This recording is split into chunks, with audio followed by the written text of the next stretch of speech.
मुसलमानों ने हमेशा ही विज्ञान और आधुनिक तकनीक के मामले में कई आविष्कार किए हैं। भारत को परमाणु संपन्न बनाने में सबसे अहम योगदान प्रदान करने वाले डॉक्टर एपीजे अब्दुल कलाम भी एक मुस्लिम ही थे। मुसलमान के शासनकाल में भारत पूरी दुनिया में सोने की चिड़िया कहलाता था। मुसलमानों ने भारत में कई टेक्नोलॉजी लेकर आए। ये मुसलमान भारत न आते तो आज भारत मॉडर्न साइंस के क्षेत्र में बहुत पीछे रह जाता। मुसलमानों ने ही भारत में दिल्ली, आगरा जैसे कई शहर बनाए। विश्व प्रसिद्ध ताजमहल का निर्माण भी मुसलमानों ने ही करवाया था। आज हम आपको कुछ ऐसी टेक्नोलॉजी के बारे में बताएंगे जो मुसलमान ही भारत लेकर आए थे। Gun powder and artillery. Bharat में पहली बार बारूद और तोपखाने का इस्तेमाल बाबर ने सन 1526 में पानीपत के प्रथम युद्ध के दौरान किया था। इब्राहिम लोदी की सेना के खिलाफ बाबर ने तोपखाने इस्तेमाल किए थे और दिल्ली में मुगल सल्तनत की स्थापना की थी। यानी भारत में तोपखाना लाने का श्रेय बाबर को दिया जाता है। इसके बाद तो अनेकों युद्ध में आधुनिक तोपों का इस्तेमाल किया गया। भारत में पहली बार गन और पिस्टल बनाने के कारखाने की शुरुआत मुगल बादशाह औरंगजेब के शासन काल के दौरान ही हुई थी। मुसलमानों ने बारूद का आविष्कार 7वीं शताब्दी में ही कर लिया था। सन 1294-95 के दौरान हसन अल रमाह नाम के एक मुस्लिम वैज्ञानिक ने मिलिट्री टेक्नोलॉजी के ऊपर पहली किताब लिखी थी। इस किताब में रॉकेट बनाने की टेक्नोलॉजी के बारे में भी लिखा गया है। ये किताब आज भी वॉशिंगटन डीसी के national air and space museum में रखी हुई है। टीपू सुल्तान ने पहली बार रॉकेट का आविष्कार किया था और वो भी एक मुस्लिम ही थे। और उस रॉकेट में जो बारूद इस्तेमाल किया गया था वो भी मुसलमानों ने ही इजाद किया था। आज भी बंदूकों में और आधुनिक तोपों में गन पाउडर का इस्तेमाल किया जाता है। Water pumping system. एक समय था जब लोग कुएं से रस्सी के जरिए पानी निकाला करते थे या फिर कई किलोमीटर दूर झील और नदी से पानी पीने के लिए लाया करते थे। लेकिन मुसलमानों के आने के बाद भारत में पाइप लाइनें बिछाने का काम शुरू किया गया। मुस्लिम वैज्ञानिक इब्राहिम अल जजारी ने पहली बार भारत में वाटर पंपिंग टेक्नोलॉजी के जरिए घरों में पानी पहुंचाने की शुरुआत की थी। पहले तुर्की में उन्होंने इस टेक्नोलॉजी का इस्तेमाल किया था और बाद में भारत में उनके द्वारा आविष्कार किए गए क्रैंक शाफ्ट और क्रैंक मैकेनिज्म के जरिए जमीन से पानी निकाला गया। इस टेक्नोलॉजी के आधार पर बाद में ट्रेन के इंजन चलाने की शुरुआत भी हुई थी। भारत के अलावा दशमिक, बुखारा, खुरासान और मोरक्को में भी मुसलमानों ने वाटर पंपिंग सिस्टम की शुरुआत की थी। सन 1615 ईस्वी में अब्दुल रहमान खान द्वारा पहली बार मध्य प्रदेश के बुरहानपुर में अंडरग्राउंड वाटर टनल बिछाने का काम किया गया, जिसके जरिए जलाशय से सीधे लोगों के घरों तक पानी पहुंचाया गया था। आज भी बुरहानपुर में कुछ जगह सैकड़ों साल पुराने वाटर पाइपलाइन देखी जा सकती है। हालांकि उन पाइपलाइन का इस्तेमाल आज नहीं किया जाता, लेकिन ऐतिहासिक दृष्टिकोण से वो काफी अहम है। Paper making technology. भारत में वैसे हजारों वर्षों से लिखने की परंपरा चली आ रही है, लेकिन मुसलमानों के आने से पहले ताम्रपत्र पर या फिर जानवरों की चमड़ी और खालों का इस्तेमाल लोग लिखने के लिए किया करते थे। 13वीं शताब्दी में अरब के मुसलमान और सुल्तानों द्वारा भारत में पहली बार कागज बनाने की टेक्नोलॉजी लाई गई थी। इसके बाद ही भारत में कागज पर लिखना और कागज की किताबें बनाने का काम शुरू किया गया था। भले ही भारत में कागज बनाने की शुरुआत 13वीं शताब्दी में की गई थी, लेकिन मुसलमानों ने 750 ईस्वी में ही कागज बनाने का आविष्कार कर लिया था। बगदाद में पहली बार कागज बनाने की शुरुआत की गई थी। इसके बाद दशमिक,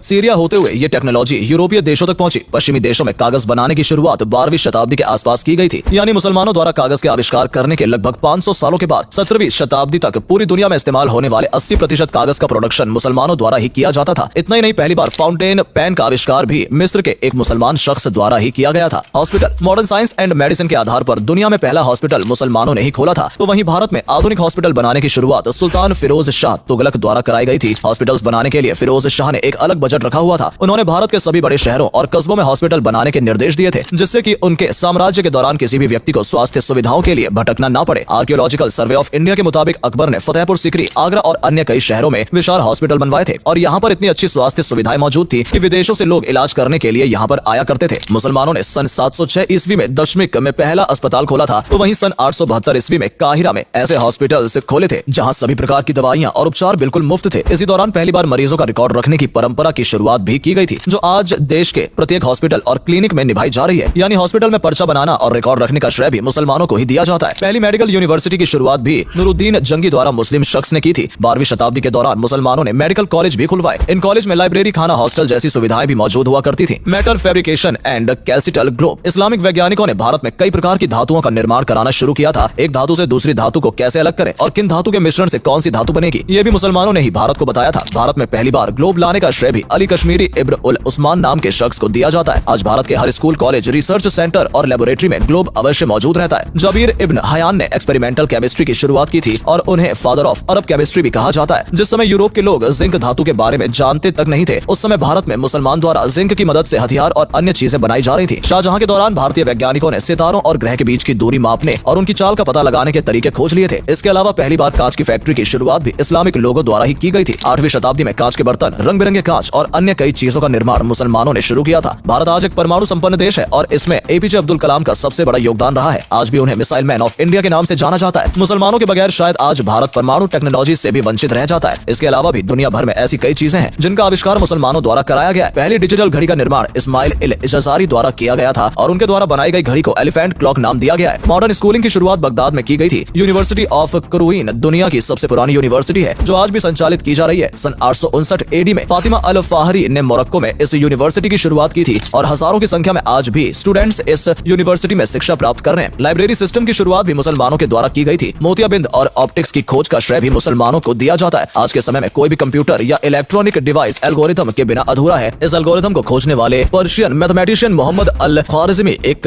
मुस्लिम ही थे। इसके अलावा अलजेब्रा, डेसिमल फ्रैक्शन और ट्रिग्नोमेट्री की शुरुआत भी मुसलमानों ने ही की थी और दुनिया भर में चाव से पिया जाने वाला मीठा शरबत भी मुसलमानों ने ही पहली बार बनाया था। दोस्तों, इसके अलावा भी ढेर सारी ऐसी चीजें हैं जिनका आविष्कार मुसलमानों ने किया था और न जाने कितनी ही टेक्नोलॉजी मुसलमान भारत लेकर आए हैं। आज भारत जिस मुकाम पर खड़ा है वहां तक पहुंचने में मुसलमानों का भी अहम योगदान रहा है। इस बारे में आपका क्या कहना है? अपने विचार हमें कमेंट करके जरूर बताएं। अगर वीडियो अच्छी लगी हो तो इसे लाइक और शेयर अवश्य करें। आज के लिए इतना ही। आपसे फिर मिलेंगे एक नई वीडियो के साथ। धन्यवाद।